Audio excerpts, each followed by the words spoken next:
Hallelujah. So ದೇವ್ರ ನಾಮಕ್ಕೆ ಸ್ತೋತ್ರ ಉಂಟಾಗಲಿ. ದೇವ್ರ ಇನ್ನೊಂದು ಅವಕಾಶವನ್ನು ಕೊಟ್ಟೋದಕ್ಕಾಗಿ ನಾನು ದೇವರಿಗೆ ಸ್ತೋತ್ರ ಸಲ್ಲಿಸ್ತೇನೆ.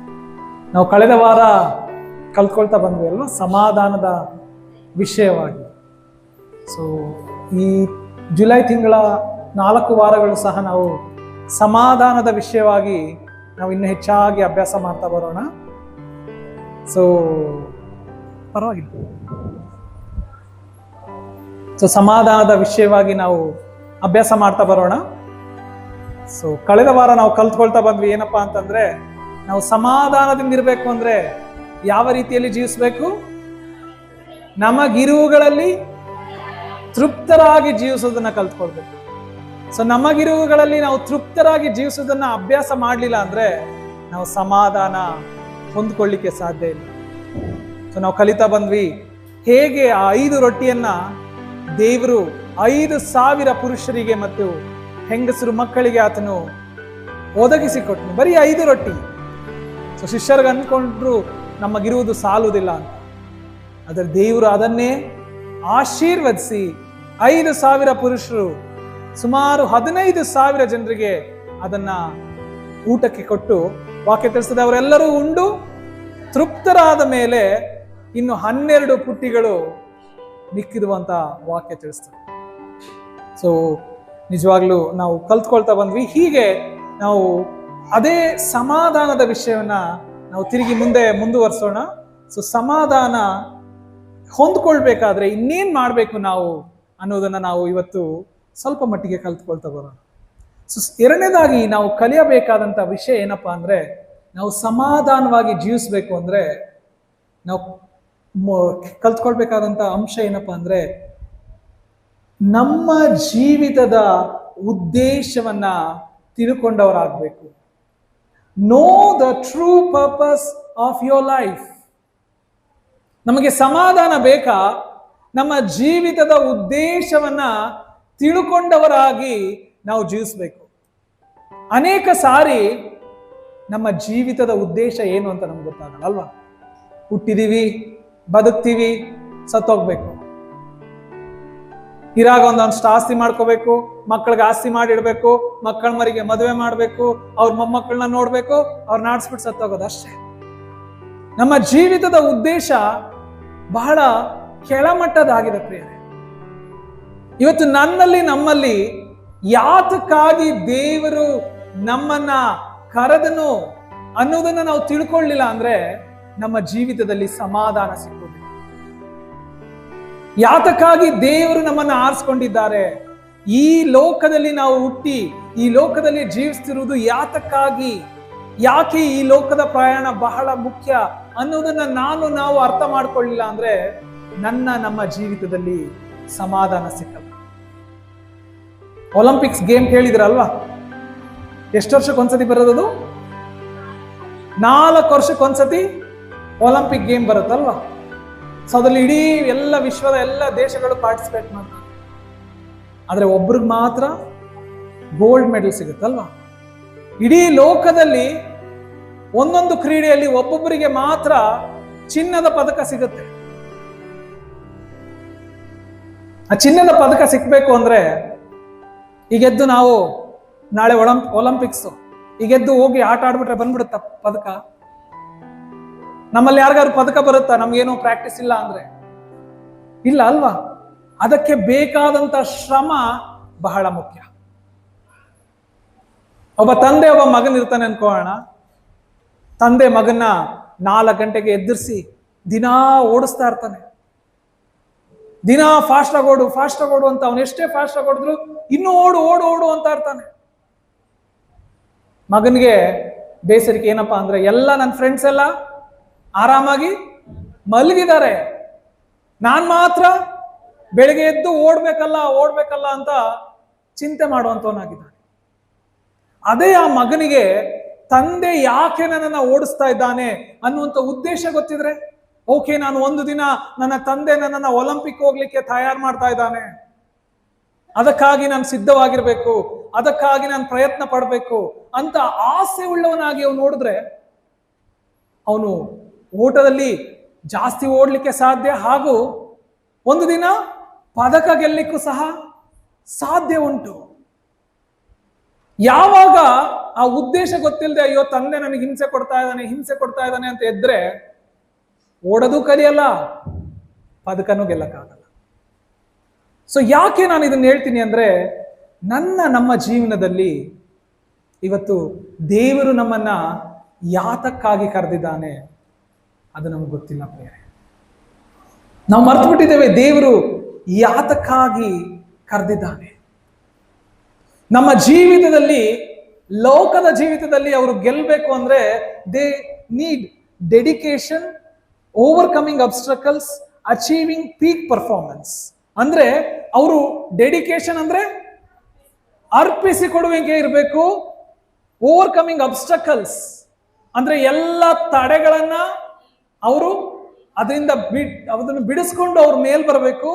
ಹಾಗೂ ಅಚೀವಿಂಗ್ ಪೀಕ್ ಪರ್ಫಾರ್ಮೆನ್ಸ್ ಅಂದ್ರೆ ಅವರ ಸಾಮರ್ಥ್ಯದ ಅತ್ಯುತ್ತಮ ಮಟ್ಟವನ್ನ ಅವರು ಮುಟ್ಟಬೇಕು. ಆವಾಗ ತಾನೇ ಅವರಿಗೆ ಪದಕ ಸಿಕ್ಕುವಂಥದ್ದಾಗಿದೆ. ನಮ್ಮ ಜೀವಿತದಲ್ಲಿ ನಾವು ಆತ್ಮೀಕವಾಗಿ ಇದನ್ನು ಅರ್ಥ ಮಾಡ್ಕೊಳ್ಳಿಲ್ಲ ಅಂದ್ರೆ, ನಾವು ನಮ್ಮ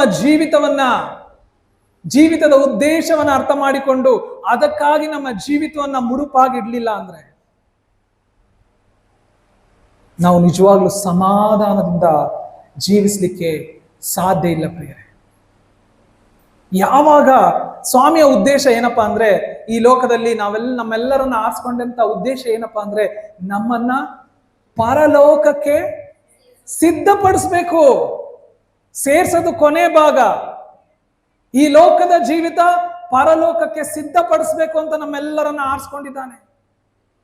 ಸಿದ್ಧಪಡಿಸ್ಲಿಕ್ಕೆ ಪ್ರತಿದಿನ ಪ್ರಯತ್ನ ಪಡ್ತಾನೆ ಇದ್ದಾರೆ.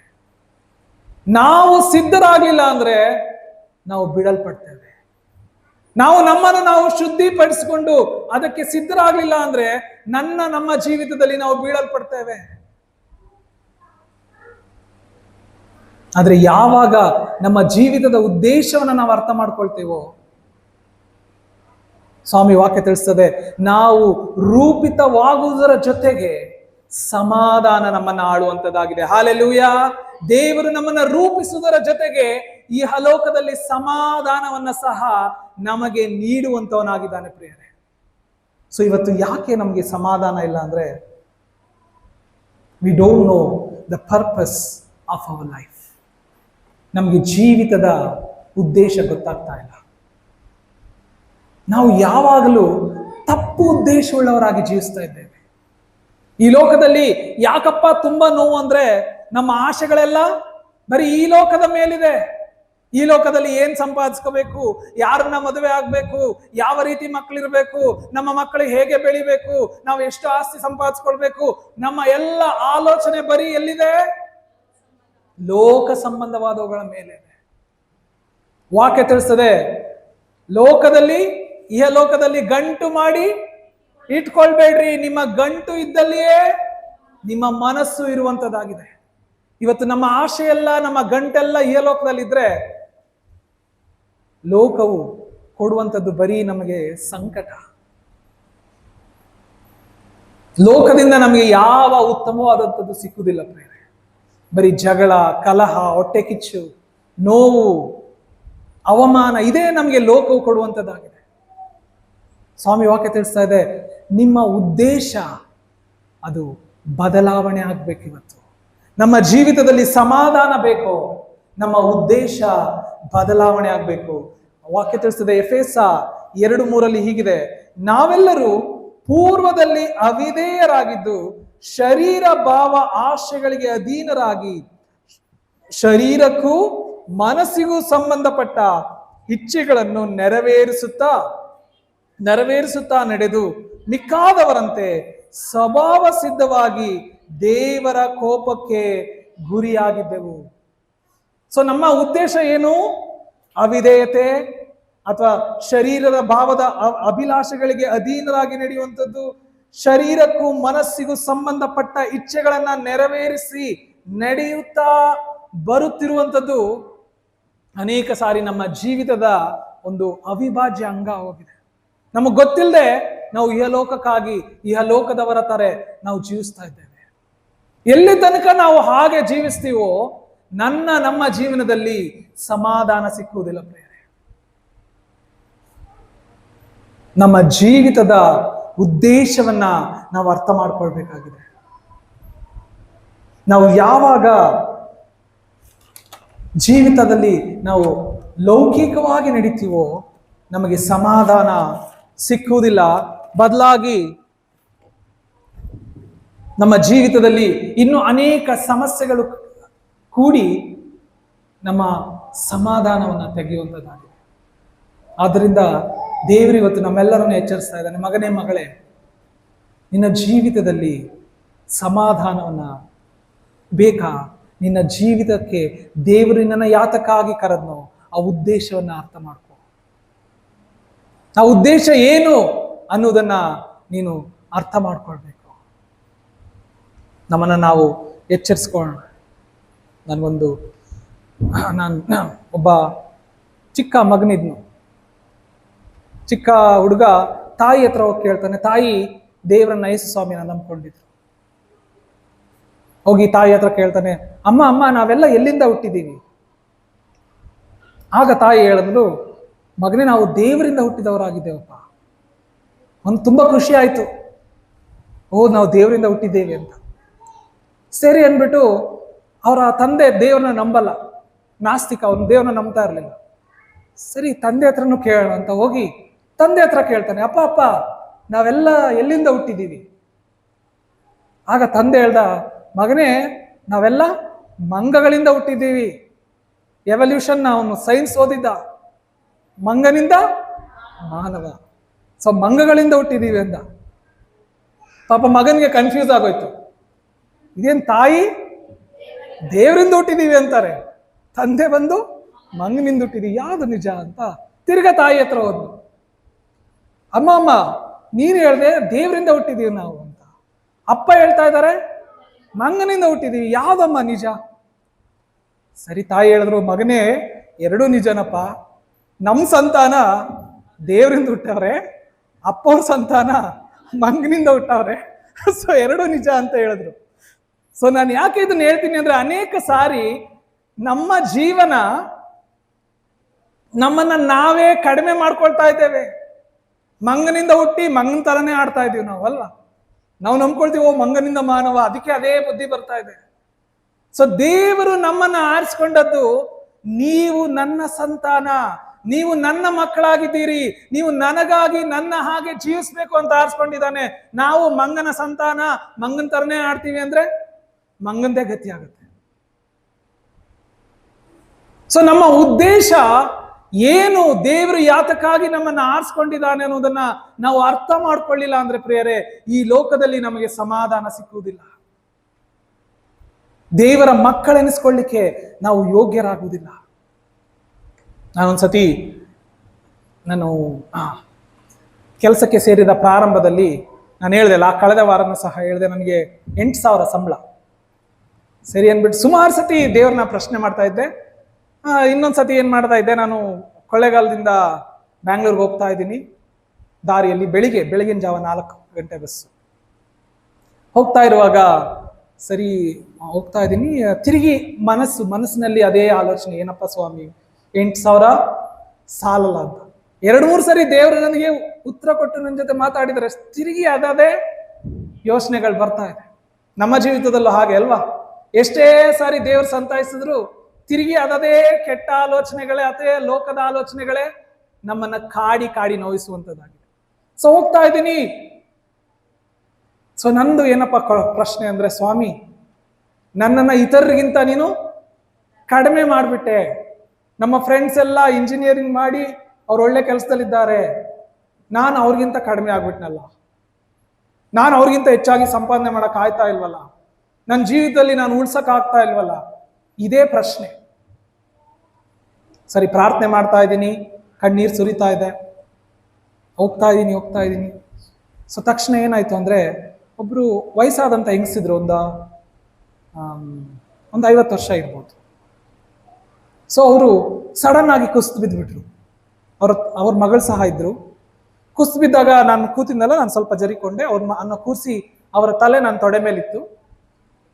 ಸೊ ಅವರು ಉಸಿರಾಡ್ತಾ ಇಲ್ಲ, ಫುಲ್ಲು ಏನಾಯ್ತೋ ಗೊತ್ತಿಲ್ಲ, ಎದೆಲ್ಲ ಉಜ್ತಾ ಇದ್ದಾರೆ, ಕೈಯೆಲ್ಲ ಉಜ್ತಾ ಇದ್ದಾರೆ, ಕೈಯೆಲ್ಲ ತಣ್ಣಗಾಗ್ಬಿಟ್ಟಿದೆ, ಉಸಿರಾಡ್ತಾ ಇಲ್ಲ. ನೀರು ಬಿಟ್ರು, ನೀರು ಬಾಯಿ ಹೊರಗಡೆ ಬಂದ್ಬಿಡ್ತು. ಸೊ ಆ ಮಗಳಿಗೆ ತುಂಬಾ ಭಯ ಆಗೋಯ್ತು, ಕಿರ್ಚಾಡ್ತಾ ಇದ್ದಾರೆ ಒಳಗೆ ಎಲ್ಲ. ಸರಿ, ನಾನು ಪ್ರೇಯರ್ ಮಾಡ್ತಾ ಇದ್ದಲ್ಲ, ಡಿಸ್ಟರ್ಬ್ ಆಯ್ತು. ಸೊ ನಾನು ಎದ್ದು ಏನಾಯ್ತು ಅಂತ ನೋಡಿದೆ, ಅವ್ರು ಕೆಳಗಡೆ ಬಿದ್ದಿದ್ದಾರೆ, ನನ್ನ ತೊಡೆ ಮೇಲೆ ಇದ್ರು ಅವ್ರ ತಲೆ. ಸೊ ಸ್ವಾಮಿ ಹೇಳಿದ್ರು ಪ್ರಾರ್ಥನೆ ಮಾಡು. ಸೊ ನಾನು ಹಂಗೆ ಮಲಗಿದ್ರಲ್ಲ, ಸುಮ್ಮನೆ ನನ್ನ ತಲೆ ಮೇಲೆ ಕೈ ಇಟ್ಕೊಂಡು ನಾನು ಪ್ರಾರ್ಥನೆ ಮಾಡಿದೆ, ಸ್ವಾಮಿ ಇವ್ರಿಗೆ ಆರೋಗ್ಯ ಕೊಡಪ್ಪ, ಇವ್ರನ್ನ ಉಳಿಸ್ಕೊಡು ಸ್ವಾಮಿ, ಇವರ ಜೀವವನ್ನು ಉಳಿಸ್ಕೊಡು ಸ್ವಾಮಿ ಅಂತ ಪ್ರಾರ್ಥನೆ ಮಾಡಿ 1 ನಿಮಿಷ ಸಹ ಆಗಿಲ್ಲ, 1 ನಿಮಿಷ ಸಹ ಪ್ರಾರ್ಥನೆ ಮಾಡಿಲ್ಲ, ತಕ್ಷಣನೇ ಅವ್ರು ಎದ್ಬಿಟ್ರು. ಹಲ್ಲೆಲೂಯಾ. ಎದ್ದು ಕೂತ್ಕೊಂಡ ತಕ್ಷಣ ಸ್ವಲ್ಪ ನೀರು ಕೊಟ್ರು, ನೀರು ಕುಡಿದ್ರು. ಆಮೇಲೆ ರಾಜರಾಜೇಶ್ವರಿ ಮೆಡಿಕಲ್ ಆಸ್ಪತ್ರೆ ಇದೆ ಅಲ್ಲ, ಅದು ಬಂತು. ಆವಾಗ ಸ್ಟ್ರೆಚರ್ ತರಿಸಿ ಅಂತ ಹೇಳ್ತಾ ಇದ್ದಾರೆ. ಅವರು ಹೇಳಿದ್ರು, ಇಲ್ಲ ನಾನು ಆರೋಗ್ಯವಾಗಿದ್ದೀನಿ, ನಾನು ನಡ್ಕೊಂಡೇ ಹೋಗ್ತೀನಿ ಅಂತ ಹಿಡಿದೊಟ್ಟೋದ್ರು. ಸರಿ ಆಯಿತು, ಅವ್ರು ಹೋದ್ರು, ಮುಂದೆ ಹೋಗ್ತಾ ಇದ್ದೀನಿ. ತಿರ್ಗಾ ಸ್ವಾಮಿ ನನ್ನ ಹೃದಯದಲ್ಲಿ ಮಾತಾಡಿದ್ರು. ಏನು ಅಂದ್ರೆ, ಮಗನೇ, ಇಷ್ಟು ಸಮಯ ಹೇಳ್ತಾ ಇದೆಯಲ್ಲ, ನನಗೆ ಹಣ ಸಾಲಲ್ಲ, ಆದ್ರೆ ನಾನು ನಿನ್ನನ್ನ ಕರೆದ ಉದ್ದೇಶ ಹಣನ ಸಂಪಾದಿಸ್ಕೊಂಡು ಸುಖವಾಗಿರಕ್ಕಲ್ಲಪ್ಪ. ನಾನು ನಿನ್ನನ್ನ ಕರೆದಂತ ಉದ್ದೇಶ ಜನರನ್ನ ರಕ್ಷಿಸಲಿಕ್ಕಾಗಿ. ಹಲ್ಲೆಲೂಯಾ. ಜನರನ್ನ ರಕ್ಷಿಸ್ಲಿಕ್ಕಾಗಿ ನಿನ್ನನ್ನು ಆರಿಸ್ಕೊಂಡಿದ್ದೇನೆ. ನಿನ್ನ ಫ್ರೆಂಡ್ಸ್ ಗಳಿಗೆ ಹಣ ಇರ್ಬೋದು, ಆದ್ರೆ ಅವರು ಪ್ರಾರ್ಥನೆ ಮಾಡುವಾಗ ಅವ್ರಿಗೆ ಉತ್ತರ ಇಲ್ಲ. ನಿನ್ನ ಫ್ರೆಂಡ್ಸ್ ಗಳಿಗೆ ಹಣ ಇರ್ಬೋದು, ಅವ್ರಿಗೆ ಅವರ ಜೀವನದಲ್ಲಿ ಸಮಾಧಾನ ಇಲ್ಲ, ಅವರು ದೇವರನ್ನ ಕಂಡುಕೊಂಡಿಲ್ಲ. ಆದ್ರೆ ನಿನಗೆ ನಿನ್ನ ಜೀವಿತದ ಉದ್ದೇಶವನ್ನ ನೀನು ಅರ್ಥ ಮಾಡಿಕೊಳ್ಬೇಕು. ಯಾಕಂದ್ರೆ ಲೋಕದ ಜನರ ಹಾಗೆ ಜೀವಿಸುವುದೇ ನಮ್ಮ ಉದ್ದೇಶ ಅಂತ ನಾವು ತಿಳ್ಕೊಂಡಿರ್ತೀವಿ. ಲೋಕವು ಹೇಗೆ ನಡೀತದೋ ಆ ರೀತಿಯಾಗಿ ನಡ್ಕೊಂಡು ಹೋಗುವುದೇ ನಮ್ಮ ಜೀವಿತದ ಉದ್ದೇಶ ಅಂತ ನಾವು ತಿಳ್ಕೊಳ್ತೀವಿ. ಆದ್ರೆ ವಾಕ್ಯ ತಿಳಿಸ್ತಾ ಇದೆ, ಇವತ್ತು ದೇವರು ನಮ್ಮನ್ನ ಉನ್ನತ ಉದ್ದೇಶವುಳ್ಳವನಾಗಿ ಆತನು ಆರಿಸಿಕೊಂಡಿದ್ದಾನೆ. ಹಲ್ಲೆಲೂಯಾ. ಆ ಉದ್ದೇಶವನ್ನ ನಾವು ಅರ್ಥ ಮಾಡಿಕೊಳ್ಳುವಾಗ ನಮ್ಮ ಜೀವಿತದಲ್ಲಿ ಸಮಾಧಾನವನ್ನ ದೇವರು ಕೊಡ್ಲಿಕ್ಕಿದ್ದಾನೆ ಪ್ರಿಯರೇ. ಹಲ್ಲೆಲೂಯಾ. 1 ಪೇತ್ರ 2:11 ಹೀಗಿದೆ, ಪ್ರಿಯರೇ, ಪ್ರವಾಸಿಗಳು ಪರದೇಶಸ್ಥರು ಆಗಿರುವ ನೀವು ನಿಮ್ಮ ಆತ್ಮನ ಮೇಲೆ ಯುದ್ಧ ಮಾಡುವ ಶಾರೀರಿಕ ಅಭಿಲಾಷೆಗಳಿಗೆ ದೂರವಾಗಿರಬೇಕೆಂದು ನಿಮ್ಮನ್ನ ಎಚ್ಚರಿಸುತ್ತೇನೆ. ಪೇತ್ರನು ಬರಿತಾ ಇದ್ದಾನೆ, ನಾವೆಲ್ಲರೂ ಏನಾಗಿದ್ದೇವೆ? ಪರದೇಶದವರು, ಪ್ರವಾಸಿಗಳು. ನಾವು ಯಾರಾಗಿದ್ದೇವೆ? ಪರದೇಶದವರು. ನಮ್ಮ ದೇಶ ಯಾವುದು? ಸ್ವಾಮಿ ವಾಕ್ಯ ತಿಳಿಸ್ತದೆ, ನೀವೆಲ್ಲರೂ ಪರಲೋಕ ಸಂಸ್ಥಾನದವರು. ಈ ಲೋಕದಲ್ಲಿ ನಾವೇನಾಗಿದ್ದೇವೆ? ಪ್ರವಾಸಿಗಳಾಗಿದ್ದೇವೆ. ಈ ಲೋಕದಲ್ಲಿ ಇದ್ದು ನಾವೇನೇನು ಕಲಿಬೇಕು ಅಂತ ಕಲ್ತ್ಕೊಂಡು ಹೋಗಿ ನಮ್ಮ ದೇಶದಲ್ಲಿ ನಾವು ಸೆಟ್ಲ್ ಆಗ್ಬೇಕು. ಸೊ ಸ್ವಾಮಿ ವಾಕ್ಯ ತಿಳಿಸ್ತದೆ, ನಾವು ಪ್ರವಾಸಿಗಳಾಗಿದ್ದಾಗ ಏನಾಗುತ್ತಂತೆ? ನಮ್ಮ ಆತ್ಮದ ಮೇಲೆ ಯುದ್ಧ ಮಾಡುವ ಶಾರೀರಿಕ ಆಶೆಗಳಿಗೆ ದೂರವಾಗಿರ್ಬೇಕು. ನಮ್ಮ ಜೀವಿತದ ಉದ್ದೇಶ ನಾವು ಶರೀರದ ಆಶೆಗಳಿಗೆ ತಕ್ಕ ಹಾಗೆ ನಡೆಯುವುದು ನಮ್ಮ ಜೀವಿತದ ಉದ್ದೇಶವಲ್ಲ ಪ್ರಿಯರೇ. ನಮ್ಮ ಮನಸ್ಸಿಗೆ ಬಂದಂತೆ ನಡೆಯುವಂಥದ್ದು ನಮ್ಮ ಜೀವಿತದ ಉದ್ದೇಶ ಅಲ್ಲ. ಸ್ವಾಮಿ ವಾಕ್ಯ ತಿಳಿಸಿದೆ, ನೋಹನ ಕಾಲದಲ್ಲಿ ಜನರು ತಮ್ಮ ಮನಸ್ಸಿಗೆ ಬಂದ ಹಾಗೆ ನಡೆದರು. ಕೊನೆಯಲ್ಲಿ ಜಲಪ್ರಳಯದಲ್ಲಿ ಎಲ್ಲರೂ ನಾಶವಾಗಿ ಹೋದರು. ಮನುಷ್ಯನ ದೃಷ್ಟಿಗೆ ಸರಳವಾಗಿ ಕಾಣುವಂತ ಒಂದು ಮಾರ್ಗ ಉಂಟು, ಕಟ್ಟ ಕಡೆಗೆ ಅದು ಮರಣ ಮಾರ್ಗವೇ. ಸರಳವಾಗಿ ಕಾಣುವಂತ ಒಂದು ಮಾರ್ಗ ಉಂಟು. ನೀನ್ ಹೆಂಗ್ ಜೀವಿಸಿದ್ರು ಸರಿ, ನೀನೇನ್ ಮಾಡಿದ್ರು ಸರಿ, ನೀನೆಲ್ಲೋದ್ರೂ ಸರಿ, ನೀನ್ ಎಂತ ಚಟ ಇದ್ರು ಸರಿ, ನೀನ್ ಎಷ್ಟೇ ಸಾಲ ಮಾಡಿದ್ರು ಸರಿ, ನೀನ್ ಎಷ್ಟೇ ಕೆಟ್ಟವನಾದ್ರೂ ಸರಿ ಅನ್ನುವಂತ ಒಂದು ಮಾರ್ಗ ಉಂಟು. ಕಟ್ಟ ಕಡೆಗೆ ಅದು ಯಾವ ಮಾರ್ಗ? ಮರಣಕ್ಕೆ ನಮ್ಮನ್ನು ನಡೆಸುವಂತ ಮಾರ್ಗವಾಗಿದೆ ಪ್ರಿಯರೇ. ಅದು ಎಂತ ಮರಣ? ನಿತ್ಯ ಮರಣಕ್ಕೆ. Not one day, everlasting hell. ನಿತ್ಯಕ್ಕೂ ನರಕಕ್ಕೆ ನಡೆಸುವಂತ ಒಂದು ಮಾರ್ಗ ಉಂಟು. ಸ್ವಾಮಿ ಅದಕ್ಕಾಗಿ ನಮ್ಮನ್ನು ಆರಿಸ್ಕೊಳ್ಳಿಲ್ಲ, ಅದಕ್ಕಾಗಿ ನಮ್ಮನ್ನ ಕರೆದಿಲ್ಲ. ನಮ್ಮನ್ನ ಶ್ರೇಷ್ಠ ಉದ್ದೇಶವುಳ್ಳವನಾಗಿ ಆತನು ಆರಿಸ್ಕೊಂಡಿದ್ದಾನೆ. ಹಾಲೆಲೂಯ. ನಮ್ಮ ಉದ್ದೇಶವನ್ನ ಇವತ್ತು ನಾವು ಅರ್ಥ ಮಾಡ್ಕೊಳ್ಬೇಕು ಪ್ರಿಯರೇ.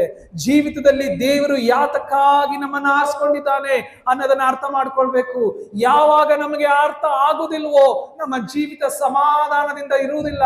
ನಾವೇನೇ ಸಂಪಾದಿಸ್ಕೊಳ್ಬೋದು, ಏನೇ ನಾವು ಪಡ್ಕೋಬಹುದು, ನಮ್ಮ ಜೀವಿತದಲ್ಲಿ ಆಶಿಸೋದೆಲ್ಲ ನಮಗೆ ಸಿಕ್ಕಿದ್ರು ನಮಗೆ ಸಮಾಧಾನ ಇರುವುದಿಲ್ಲ.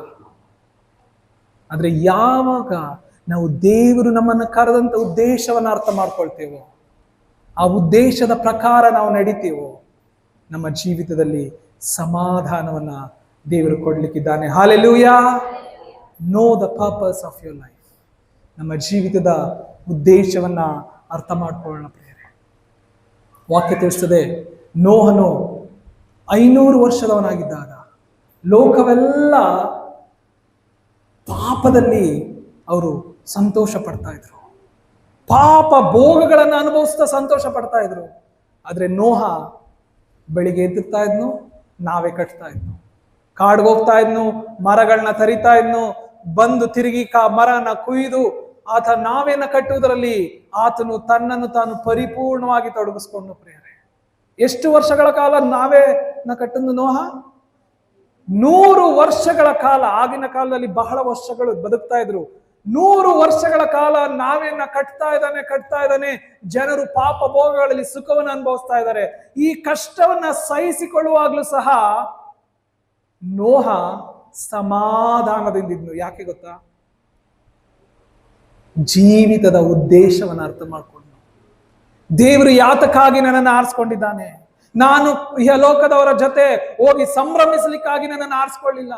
ಇಹಲೋಕದವರ ಹಾಗೆ ನಾನು ಜೀವಿಸಿ ನನ್ನ ದೇಹವನ್ನ ಉತ್ತೇಜನ ಪಡಿಸ್ಕೊಳ್ಳಿ ಅಂತ ನನ್ನನ್ನು ಆರಿಸ್ಕೊಳ್ಳಿಲ್ಲ. ಆದರೆ ದೇವರು ನನ್ನನ್ನ ಉಳಿಸಿ ನನ್ನ ಸಂತಾನವನ್ನ ಇಹಲೋಕದಲ್ಲಿ ಹೆಚ್ಚಿಸಬೇಕು ಅಂತ ನನ್ನನ್ನು ಆರಿಸ್ಕೊಂಡಿದ್ದಾನೆ. ಅದಕ್ಕಾಗಿ ನಾನು ಶ್ರಮೆ ಪಡ್ತೀನಿ ಅಂತ ಆ 100 ವರ್ಷಗಳ ಕಾಲ ಎಲ್ಲ ಪಾಪ ಭೋಗವನ್ನ ತ್ಯಜಿಸಿ, ಎಲ್ಲ ದೇಹದ ಆಶೆಗಳಿಂದ ದೂರ ಆಗಿ, ಎಲ್ಲ ಇಹಲೋಕದ ಸಂಗತಿಗಳನ್ನ ಬಿಟ್ಟು ದೇವರು ಕರೆದಂತ ಉದ್ದೇಶವನ್ನ ಹಿಡ್ಕೊಂಡವನಾಗಿ ಆತನು ಕಷ್ಟಪಡ್ತಾ ಜೀವಿಸುವುದು ಪ್ರಿಯರೇ. ಆದ್ರೂ ಸಹ ಲೋಕದಲ್ಲಿದ್ದಂತ ಎಲ್ಲ ಜನರಿಗಿಂತ ಅತಿ ಹೆಚ್ಚಾದ ಸಮಾಧಾನವು ನೋಹನಿಗೆ, ಅವನ ಕುಟುಂಬದವರಿಗೆ ನೆಲೆಯಾಗಿತ್ತು. ಹಾಲೆಲೂಯಾ. ಇವತ್ತು ನಮ್ಮಲ್ಲಿ ನಿಜವಾದ ಸಮಾಧಾನ ಬೇಕಾ? ನಮ್ಮಲ್ಲಿ ಇರುವಂತ ದುಃಖ ಎಲ್ಲ ಹೋಗಿ ಸಂಕಟದಲ್ಲೂ ಸಹ ನಾವು ಸಮಾಧಾನದಿಂದ ಯೇಸು ಸ್ವಾಮಿಯನ್ನ ಹಿಂಬಾಲಿಸ್ತಾ ಜೀವಿಸ್ಬೇಕಾ? ಹಾಗಾದ್ರೆ ದೇವರು ನಮ್ಮನ್ನ ಯಾತಕ್ಕಾಗಿ ಆರಿಸ್ಕೊಂಡಿದ್ದಾನೋ, ದೇವರು ನಮ್ಮನ್ನ ಯಾತಕ್ಕಾಗಿ ಕರೆದಿದ್ದಾನೋ, ದೇವರು ನಮ್ಮ ಜೀವಿತದಲ್ಲಿ ಯಾವ ಉದ್ದೇಶ ಇಟ್ಟಿದ್ದಾನೋ ಅದನ್ನ ನಾವು ಅರ್ಥ ಮಾಡಿಕೊಂಡು ಅದರ ಹಾಗೆ ಆ ಹಾದಿಯಲ್ಲಿ ನಾವು ನಡೆಯುವಾಗ ಪರಲೋಕದ ಸಮಾಧಾನವು ನಮ್ಮನ್ನು ಆಳುವಂತದ್ದಾಗಿದೆ. ಹಾಲೆಲೂಯಾ. ಸ್ವಾಮಿ ವಾಕ್ಯ ತಿಳಿಸುವಂತದ್ದಾಗಿದೆ, ನೀವು ಸಮಾಧಾನದಿಂದ ಜೀವಿಸಬೇಕು ಅಂತ ನಾನು ನಿಮ್ಮನ್ನ ಆರಿಸಿ ತೆಗೆದುಕೊಂಡಿದ್ದೇನೆ. ಹಾಲೆಲೂಯಾ. ಸಮಾಧಾನದಿಂದ ಜೀವಿಸಬೇಕು ನಾವು. ಸೊ ನೋಹನು ಅವನ ಜೀವಿತದ ಉದ್ದೇಶವನ್ನ ಅರ್ಥ ಮಾಡಿಕೊಂಡು, ಯಾವಾಗ ನಾವು ಜೀವಿತದ ಉದ್ದೇಶ ಅರ್ಥ ಮಾಡ್ಕೊಳ್ತೇವೋ it will change the perspective of our life. ನಮ್ಮ ನೋಡುವಂತ ದೃಷ್ಟಿಕೋನವನ್ನ ಅದು ಬದಲಾಯಿಸ್ತದೆ ಪ್ರಿಯರೇ. ಯಾವುದು ಕಷ್ಟ ಅನ್ಕೊಳ್ತಿರ್ತೀವೋ ಅದೇ ನಮಗೆ ಪಾಠವಾಗಿ ಮಾರ್ಪಡ್ತದೆ. ಯಾವುದು ನಮ್ಗೆ ಇಷ್ಟ ಇರಲ್ವೋ ಅದರಲ್ಲೇ ದೇವರು ಒಂದು ಮಾರ್ಗವನ್ನ ಸಿದ್ಧ ಮಾಡ್ತಾನೆ. ಸೊ ಯಾವಾಗ ನಾವು ದೇವರ ಚಿತ್ತವನ್ನ ಅರ್ಥ ಮಾಡ್ಕೊಳ್ತೇವೋ it will change the perspective. ನಾವು ನೋಡುವಂತ ದೃಷ್ಟಿಕೋನವನ್ನ ಅದು ಬದಲಾಯಿಸುವಂತದ್ದಾಗಿದೆ. ನಮಗೆ ಜಕ್ಕಾಯನ ಚರಿತ್ರೆ ಗೊತ್ತು. ಜಕ್ಕಾಯ ಹೇಗಾಗಿದ್ನು ವಾಕ್ಯ ತಿಳಿಸದೆ. ಲೂಕ 9:1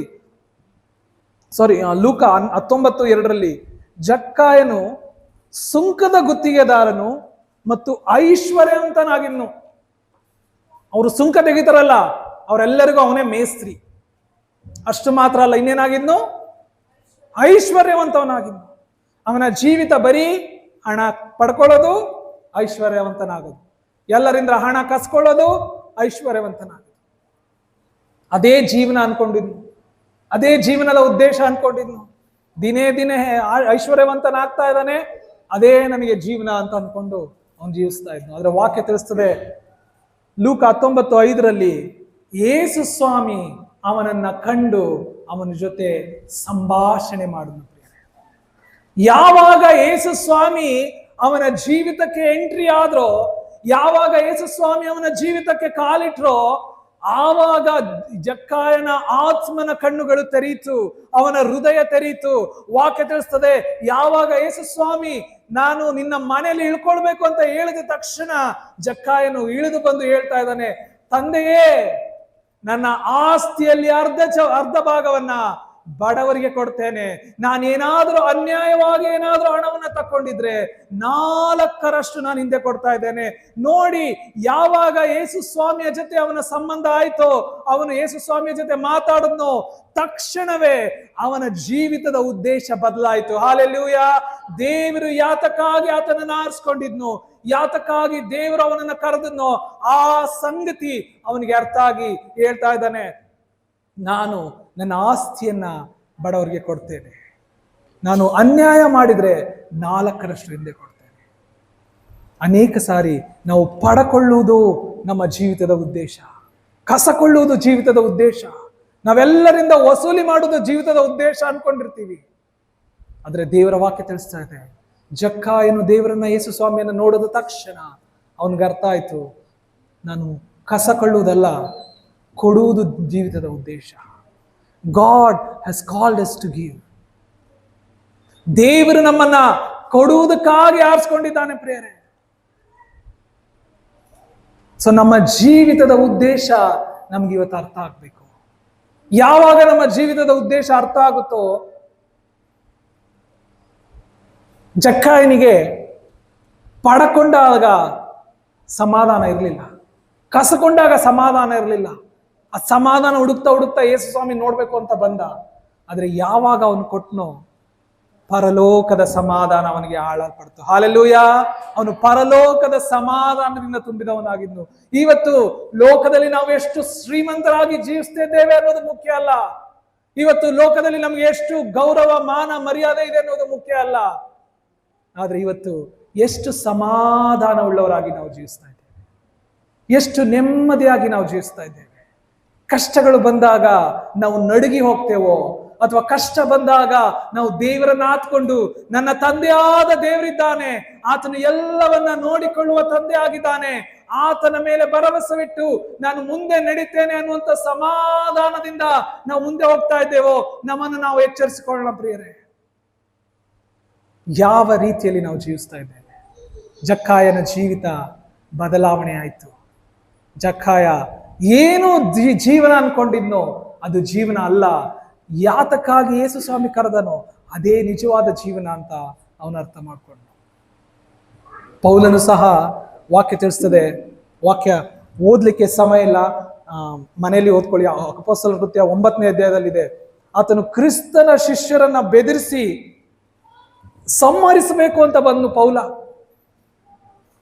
ಕ್ರಿಸ್ತನ ಶಿಷ್ಯರನ್ನ ಬೆದರಿಸಿ ಸಂಹರಿಸಬೇಕು ಅಂತ, ಅವ್ರನ್ನ ಸಾಯಿಸಬೇಕು ಅನ್ನೋದೇ ಅವನ ಜೀವಿತದ ಉದ್ದೇಶ ಆಗಿತ್ತು. ಆದ್ರೆ ಯಾವಾಗ ಯೇಸು ಸ್ವಾಮಿಯನ್ನ ಆತನು ಕಣ್ಣು, ಯೇಸು ಸ್ವಾಮಿ ಅವನಿಗೆ ಕಾಣಿಸ್ಕೊಂಡ್ರು, ಅವನ ಜೀವಿತದ ಉದ್ದೇಶ ಪರಿಪೂರ್ಣವಾಗಿ ಬದಲಾಯಿತು ಪ್ರಿಯರೇ. ಹಾಲೆಲೂಯಾ. ಫಿಲಿಪ್ಪಿ 3:7-8 ಹೀಗೆ ಬರೀತಾನೆ, ಆದರೆ ನನಗೆ ಲಾಭವಾದಂತವುಗಳನ್ನು ಕ್ರಿಸ್ತನ ನಿಮಿತ್ತ ನಷ್ಟವೆಂದೆಣಿಸಿದ್ದೇನೆ. ಯಾರು ಬರೀತಾರೆ? ಅದು ಪೌಲ. ಕೆಲವು ವರ್ಷಗಳ ಹಿಂದೆ ಯೇಸು ಸ್ವಾಮಿಯ ಜನರನ್ನ ಹಿಂಸಿಸಿ ಸಾಯಿಸ್ತಾ ಇದ್ನು. ಆದ್ರೆ ದೇವರು ಅವನ ಜೊತೆ ಸಂಧಿಸಿದ ಮೇಲೆ, ಅವನ ಜೀವಿತ ಉದ್ದೇಶ ಅವನಿಗೆ ಅರ್ಥ ಆದ್ಮೇಲೆ, ನನ್ನನ್ನ ದೇವರು ಯಾತಕ್ಕಾಗಿ ಕರೆದಿದ್ದಾನೆ, ನನ್ನ ಜೀವಿತದ ಉದ್ದೇಶ ಏನು, ದೇವರು ನನ್ನ ಯಾತಕ್ಕಾಗಿ ಆರಿಸ್ಕೊಂಡಿದ್ದಾನೆ ಅನ್ನೋದು ಗೊತ್ತಾದ ಮೇಲೆ ಅವನ ಜೀವಿತ ಹೇಗಿತ್ತು? ಆದರೆ ನನಗೆ ಲಾಭವಾದಂತವುಗಳನ್ನು ಕ್ರಿಸ್ತನ ನಿಮಿತ್ತ ನಷ್ಟವೆಂದೆಣಿಸಿದ್ದೇನೆ. ಇಷ್ಟೇ ಅಲ್ಲದೆ ನನ್ನ ಕರ್ತನಾದ ಯೇಸುವನ್ನು ಅರಿಯುವುದೇ ಅತಿ ಶ್ರೇಷ್ಠವಾದದೆಂದು ತಿಳಿದು ನಾನು ಎಲ್ಲವನ್ನ ನಷ್ಟವೆಂದೆಣಿಸಿದ್ದೇನೆ. ಆತನ ನಿಮಿತ್ತ ನಾನು ಎಲ್ಲವನ್ನ ಕಳಕೊಂಡು ಅದನ್ನ ಕಸವೆಂದೆಣಿಸುತ್ತೇನೆ. ಹಾಲೆಲೂಯಾ. ಪೌಲನ ಜೀವಿತ ಪರಿಪೂರ್ಣವಾಗಿ ಬದಲಾಯಿತು ಪ್ರಿಯರೇ. ಅವನು ಅನ್ಕೊಂಡಿದ್ದ ಅವನ ಜೀವಿತ ಹೇಗೋ, ನಾನು ಯಹೂದ್ಯ ಮತನನ್ನ ಇನ್ನೂ ಹೆಚ್ಚಾಗಿ ಮಾಡ್ತೇನೆ, ಯಹೂದ್ಯರನ್ನ ನಾನು ಇನ್ನೂ ಮೇಲೆತ್ತೇನೆ ಅಂತ. ಆದ್ರೆ ಯಾವಾಗ ಯೇಸು ಸ್ವಾಮಿ ಅವನನ್ನ ಸಂಧಿಸಿದ್ರು,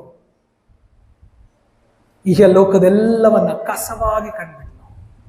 ಈ ಲೋಕದ ಎಲ್ಲ ಐಶ್ವರ್ಯ, ಅಂತಸ್ತು, ಗೌರವ ಎಲ್ಲ ಕಸವಾಗಿ ಕಾಣ್ತಾ ಇದೆ. ಯಾತಕ್ಕಾಗಿ?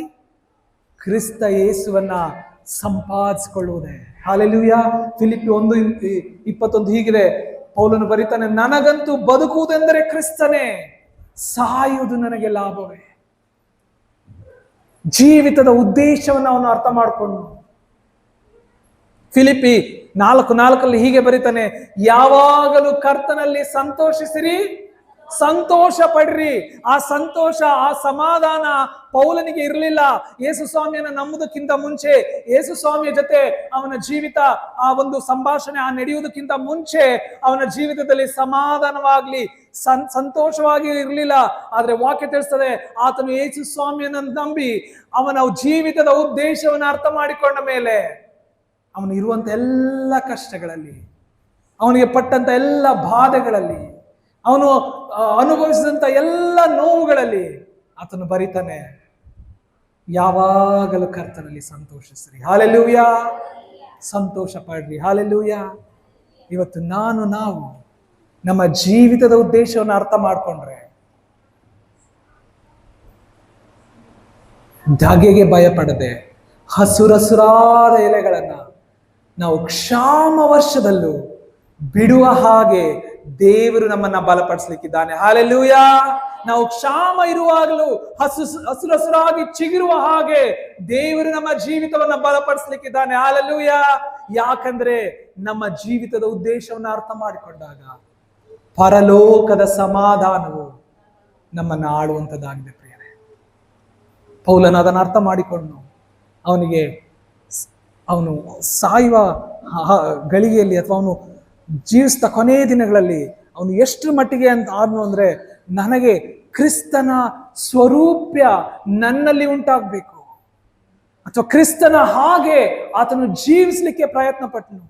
ಕಂಚಿನ ದರ್ಪಣದಲ್ಲಿ ಕಾಣುವ ಹಾಗೆ ಕ್ರಿಸ್ತನ ಮುಖವು ನನಗೀಗ ಮೊಬ್ಬಾಗಿ ಕಾಣಿಸ್ತಾ ಇದೆ. ನಾನು ಆತನನ್ನ ನೋಡ್ತಾ ಇದ್ದೇನೆ.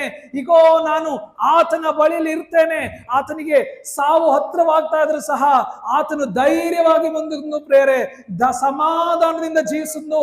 ಯಾಕೆಂದ್ರೆ ಕ್ರಿಸ್ತನ ಜೊತೆಯಲ್ಲಿ ನಾನು ಜೀವಿಸ್ತೇನೆ, ಕ್ರಿಸ್ತನು ನನ್ನ ಜೊತೆಯಲ್ಲಿ ಜೀವಿಸ್ತಾ ಇದ್ದಾನೆ.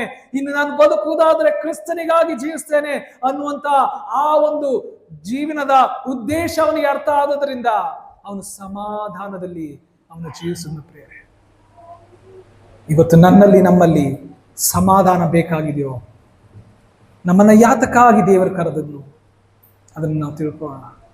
ಸ್ವಾಮಿ ವಾಕ್ಯ ತಿಳಿಸದೆ, ನೀವು ನನ್ನ ಮಕ್ಕಳಾಗಿದ್ದೀರಾ. ನಾವು ದೇವರ ಮಕ್ಕಳಾಗಿದ್ದೇವೆ. ನಾವು ಪರಲೋಕ ಸಂಸ್ಥಾನದವರಾಗಿದ್ದೇವೆ. ನಾವು ಕ್ರಿಸ್ತನ ರಾಯಭಾರಿಗಳಾಗಿದ್ದೇವೆ. ನಾವು ಆತನ ಸ್ವಕೀಯ ಜನರು, ರಾಜವಂಶಸ್ಥರಾಗಿದ್ದೇವೆ.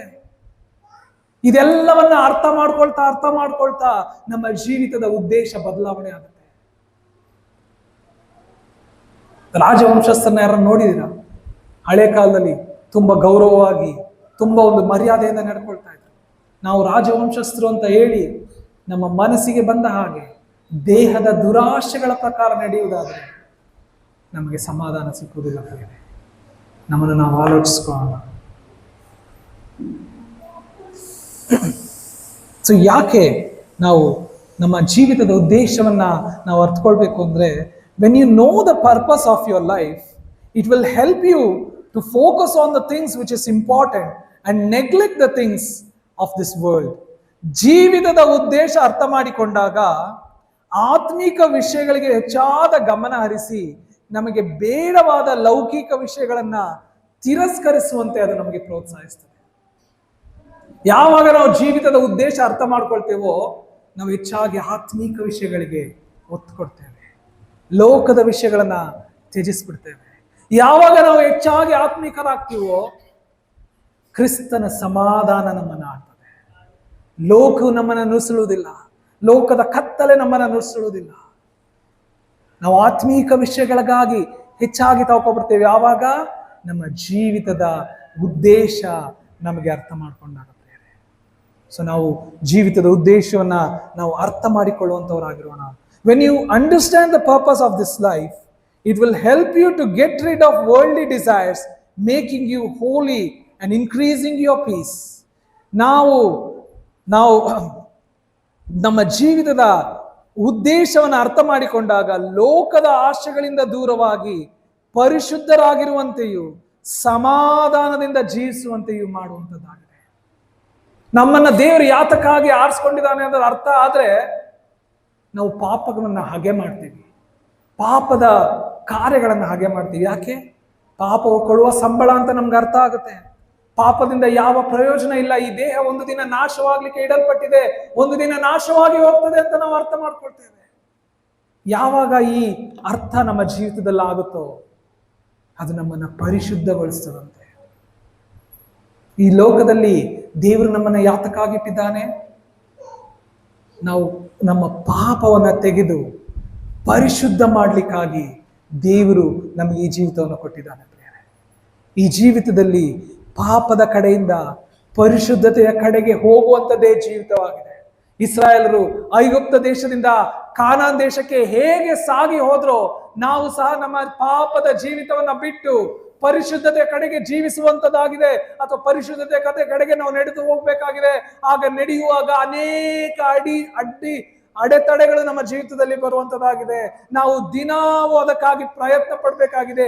ಹೇಗೆ ಒಬ್ಬ ವ್ಯಕ್ತಿ ಒಂದು ಚಿನ್ನದ ಪದಕವನ್ನ ಗೆಲ್ಲಿಕ್ಕೆ ಆತನು ಹಗಲಿರುಳು ಪ್ರಯತ್ನ ಪಡ್ತಾನೋ, ತನ್ನ ದೇಹವನ್ನ ಜಜ್ಜಿ ಸ್ವಾಧೀನ ಪಡಿಸ್ಕೊಳ್ತಾನೋ, ತಾನು ತನ್ನ ಒಂದು ಪರ್ಫಾರ್ಮೆನ್ಸ್ ಅಥವಾ ಅವನ ಒಂದು ಶಕ್ತಿಯನ್ನ ಇನ್ನೂ ಹೆಚ್ಚು ಪಡಿಸ್ಕೊಳ್ತಾನೋ, ಅದೇ ರೀತಿ ನಾವು ಆತ್ಮೀಕವಾಗಿ ಬೆಳಿಬೇಕು ಅಂದ್ರೆ, ಆತ್ಮೀಕವಾಗಿ ನಾವು ಮುಂದುವರಿಬೇಕು ಅಂದ್ರೆ ನಮ್ಮ ಜೀವಿತದ ಉದ್ದೇಶವನ್ನು ತಿಳ್ಕೊಂಡು ಪಾಪದಿಂದ ಪರಿಶುದ್ಧತೆಯ ಕಡೆಗೆ ನಾವು ಧಾದಿ ಹೋಗ್ಬೇಕಾಗಿದೆ. ಯಾವಾಗ ನಾವು ಅರ್ಥ ಮಾಡ್ಕೊಳ್ತೀವೋ, ಸ್ವಾಮಿ ನನ್ನನ್ನು ಇದಕ್ಕಾಗಿ ನೀನು ಆರಿಸ್ಕೊಂಡಿದ್ಯಾ, ಆವಾಗ ನಾವು ಪಾಪವನ್ನು ಹಾಗೆ ಮಾಡ್ತಾ, ದೇಹದ ಇಚ್ಛೆಗಳನ್ನ ಹಾಗೆ ಮಾಡ್ತಾ, ದೇಹಕ್ಕೆ ಕೊಡುವಂತ ಆಶೆಗಳನ್ನ ನಾವು ಹಾಗೆ ಮಾಡ್ತಾ, ಪರಲೋಕದ ಮನಸ್ಸುಳ್ಳವರಾಗಿ ನಾವು ಪರಿಶುದ್ಧತೆ ಕಡೆಗೆ ನಡೆಯುವಂತವರಾಗಿದ್ದೇವೆ ಪ್ರಿಯರೇ. ಹಾಗೆ ನಡೆಯುವಾಗ ಸಮಾಧಾನ ನಮ್ಮನ್ನು ಆಳುವಂಥದ್ದಾಗಿದೆ.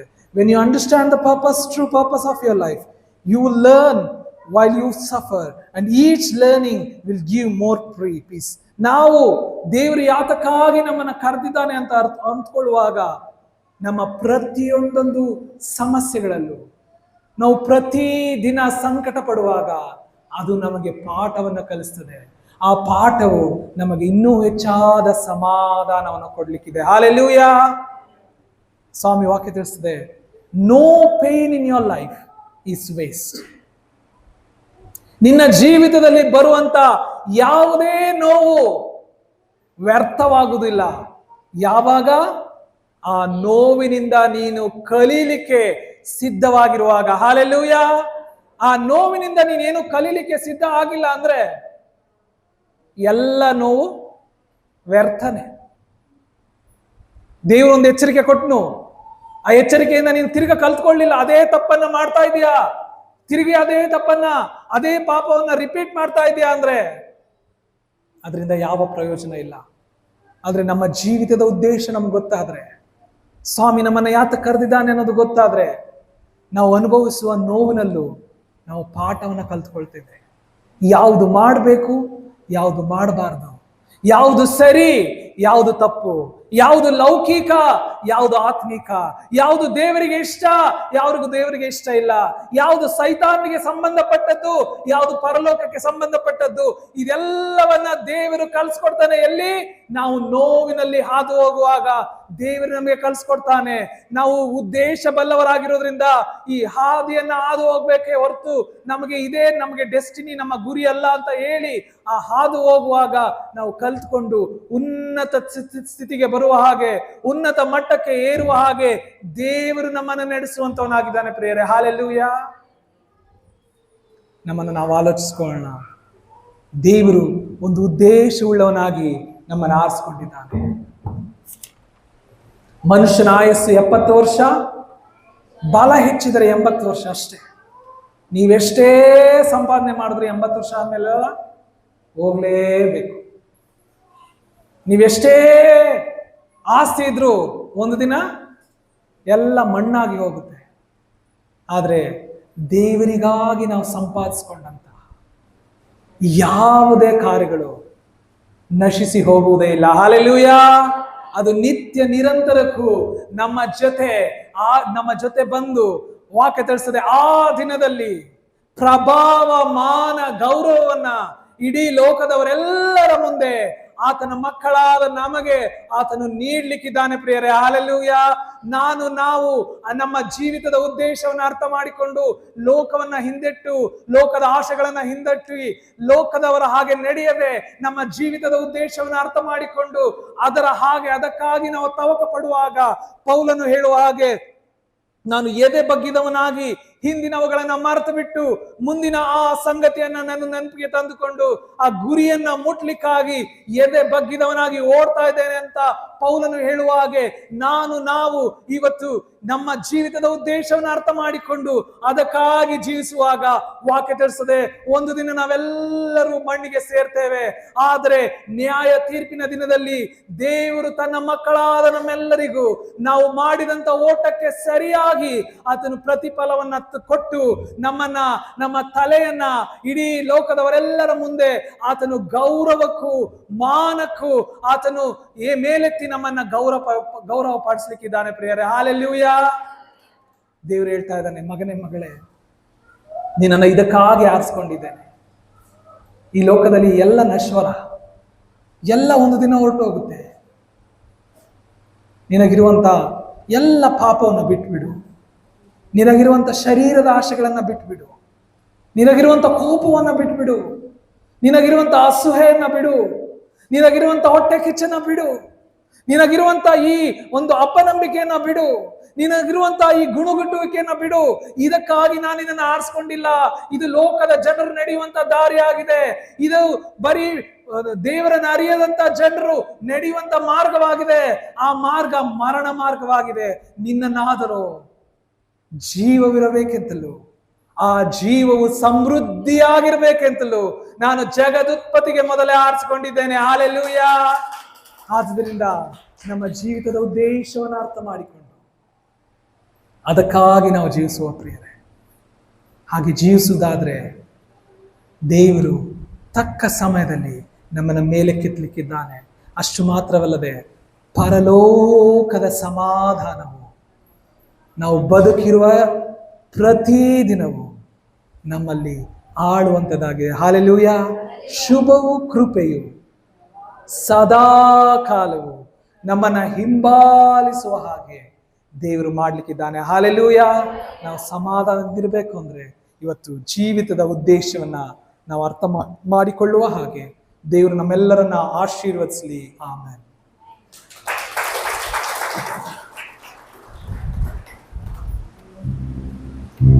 ನಾವು ಕಣ್ಣುಗಳನ್ನು ಮುಚ್ಚೋಣ.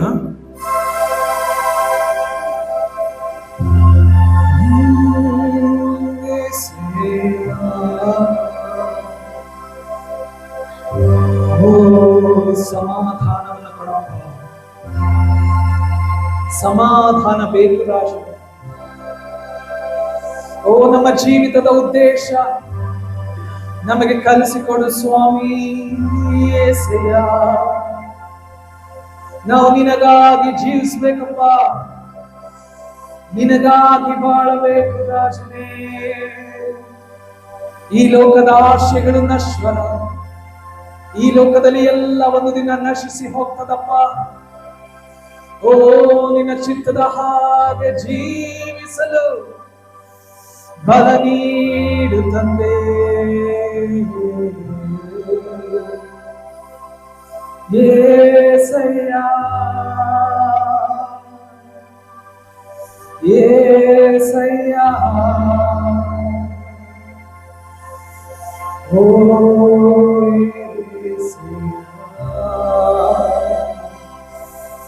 ನೀನೇ ಬೇಕಯ್ಯ, ನೀನೇ ಬೇಕು ರಾಜನೇ. Thank you. ಎಲ್ಲರೂ ಸಹ ಬಾಯಿ ತೆರೆದು ಬಾಯಿ ತೆರೆದು ಅದನ್ನು ಕೇಳ್ಕೊಳ್ಳೋಣ ಪ್ರಿಯರೇ. ಸಮಾಧಾನ ಕೊಡು ಸ್ವಾಮಿ. ಈ ಲೋಕದವರ ಹಾಗೆ ಜೀವಿಸುವುದು ಬೇಡಪ್ಪ. ನಮ್ಮ ಜೀವಿತದ ಉದ್ದೇಶ ನಮಗೆ ಅರ್ಥ ಆಗಲಿ ಸ್ವಾಮಿ. ನಮ್ಮ ಜೀವಿತ ನೀನು ಯಾತಕ್ಕಾಗಿ ನಮ್ಮನ್ನ ಕರೆದಿದೆಯೋ ಅದು ಅರ್ಥ ಆಗಲಿಯಪ್ಪ. ನೀನು ನಮ್ಮನ್ನ ಯಾತಕ್ಕಾಗಿ ಆರಿಸ್ಕೊಂಡಿದೆಯೋ ಅದನ್ನ ನಮ್ಗೆ ತಿಳಿಸಿಕೊಡು ಸ್ವಾಮಿ. Thank you Lord. ಓ ಸ್ತೋತ್ರ ರಾಜ, ಸ್ತೋತ್ರ ಯೇಸಯ್ಯ. Thank you, Father. Thank you, Jesus.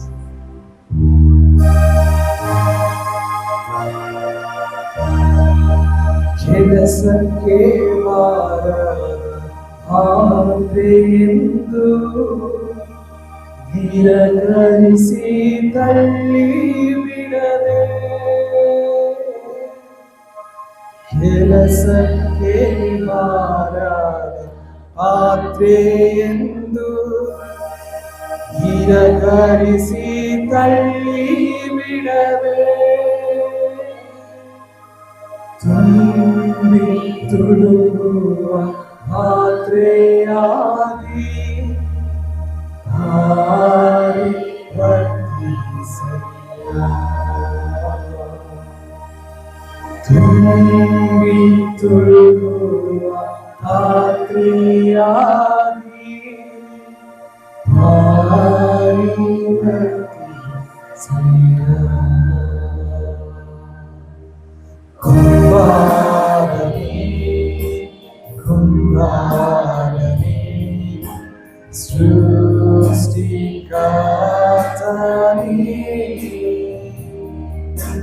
ಜೀವಮಂಡಲದ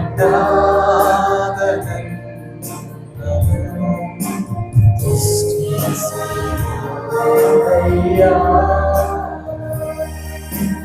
ಫಲಗುಣದ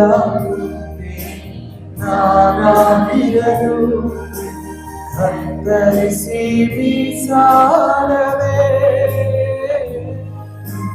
ಫಲಗುಣದ ನಾನಾಗಿರಲು ಕತ್ತರಿಸಿ ಬೀಸಾಡದೆ,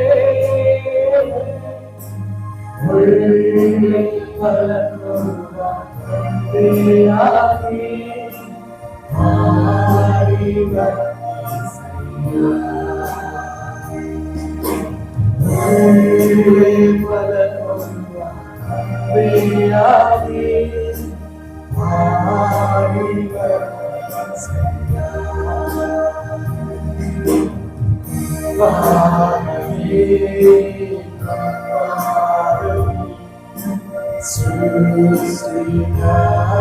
ಸೃಷ್ಟಿಕರ್ತನೇ,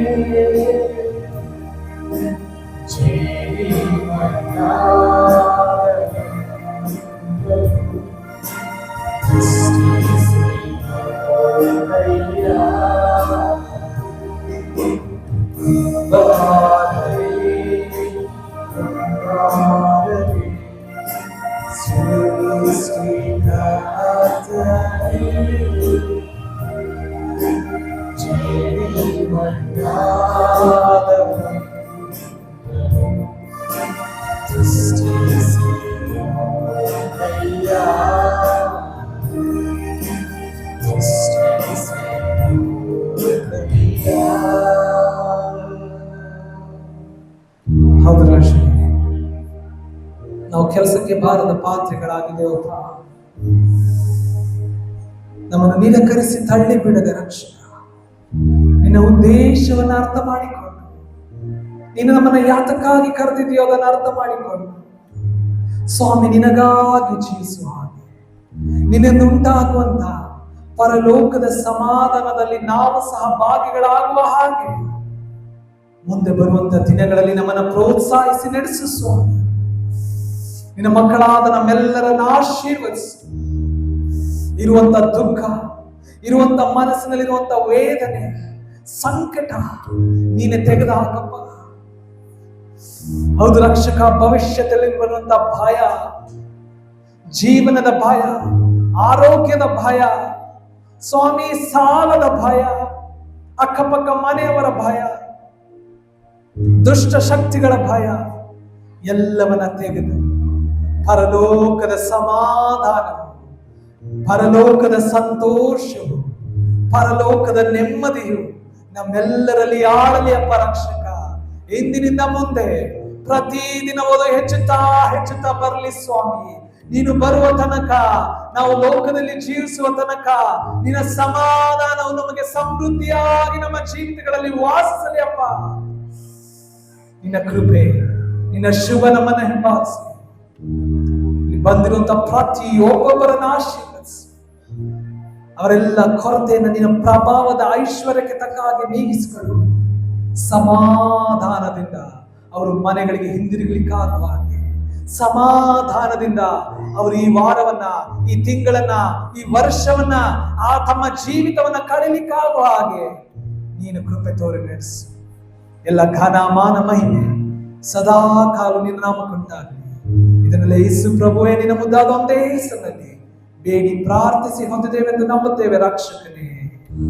ಆಮೆನ್.